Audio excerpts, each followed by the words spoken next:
नमस्ते। पावन में आपका बहुत बहुत स्वागत है। मैं डॉक्टर अनिल कुमार चौबे एक काउंसलिंग साइकोलॉजिस्ट हूँ और आज मैं बताऊंगा कि खुश रहने के लिए कैसा रखें आप अपना माइंडसेट।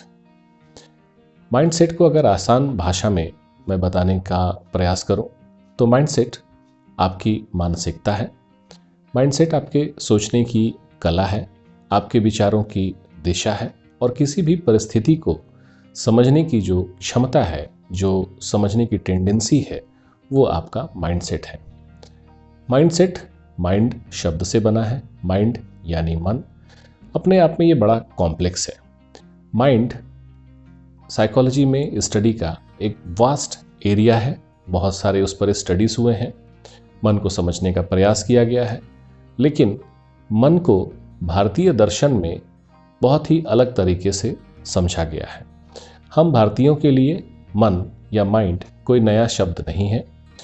हमारे पुरानी ऋषि मुनियों ने मन को बहुत ही विस्तार से समझाया है, मन को बिल्कुल अलग प्रकार से समझाया है और ये वेस्टर्न थॉट से बिल्कुल ही अलग है।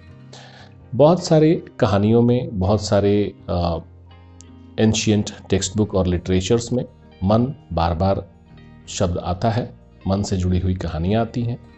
जैसे मुझे याद आता है कि यक्ष ने जब युधिष्ठिर से कुछ प्रश्न पूछे थे तो उसमें एक प्रश्न यह भी था कि हे युधिष्ठिर, वायु से तेज क्या चलता है? और युधिष्ठिर ने इसका उत्तर दिया था कि वायु से तेज हमारा मन चलता है। नारद मुनि के बारे में बोला जाता था कि नारद मुनि मन की गति से कहीं भी आ और जा सकते थे। आप समझ सकते हैं कि मन की गति बहुत ही तेज होती है।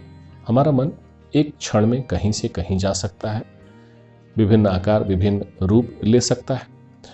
श्रीमद् भागवत गीता के 6ठे अध्याय में जब अर्जुन कहते हैं कि मन बहुत बेचैन, अशांत, मजबूत और जिद्दी है, हे कृष्ण, ऐसा लगता है जैसे हवा को बांधना आसान है, लेकिन मन को वश में करना, नियंत्रित करना बड़ा ही कठिन है। तो आप समझ सकते हैं कि ये मन जो है, इसको साधना आसान नहीं है। भारतीय ऋषि मुनियों ने बहुत सारे तरीके बताए कि मन को कैसे साधा जाए, मन को कैसे नियंत्रित किया जाए। बहुत सारे योग, मेडिटेशन, प्राणायाम की विधियां हैं जो हमारे एंशियंट टेक्स्ट बुक में वर्णित हैं, उनके बारे में बताया गया है। आज के समय में ये माइंडसेट को लेकर बहुत सारे मोटिवेशनल स्पीकर्स बहुत सारी बातें करते हैं। बहुत सारी बातें उसमें से बहुत अच्छी होती हैं, सुनने वाली होती हैं। माइंडसेट को लेकर बहुत सारी बुक्स आ गई हैं। पॉजिटिव थिंकिंग को लेकर बहुत सारी किताबें पब्लिश हुई हैं। हमारे ईस्टर्न और वेस्टर्न राइटर्स ने बहुत सारी बुक पब्लिश की हैं, जिसमें से कुछ किताबें बड़ी अच्छी हैं, पढ़ने योग्य हैं।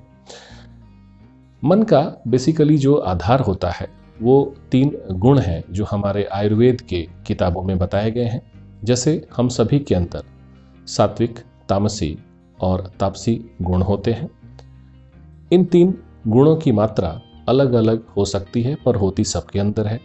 उसी तरीके से हमारे लेवल्स ऑफ कॉन्शियसनेस होते हैं, हमारे चेतना के कुछ स्तर होते हैं, जिसमें एक तो हमारा कॉन्शियसनेस है। जैसे मैं आपसे बात कर रहा हूँ, आप सुन रहे हैं, तो अभी आप कॉन्शियस हैं, जिसके बारे में हम अवेयर हैं। जो भी हमारे दिमाग में चल रहा है उसका हमें पता चल सकता है।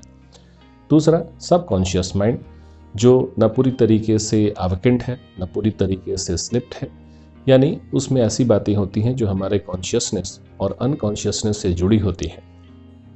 लेकिन एक तीसरा लेयर होता है जिसको हम अनकॉन्शियसनेस बोलते हैं, जो बहुत आकार में बड़ा होता है और उसमें बहुत सारे हमारे जीवन के अनुभव, हमारे जीवन में जो कुछ भी हम सप्रेस करते हैं, जो भी हम समाज में नहीं सामने ला सकते, वो सब कुछ उसमें सम्मिलित होते हैं। तो कई बार ऐसा होता है कि हमारा जो माइंडसेट है वो हमारे इन 3 गुण और जो लेवल्स ऑफ कॉन्शियसनेस है उसके आधार पर डिटरमाइन होता है।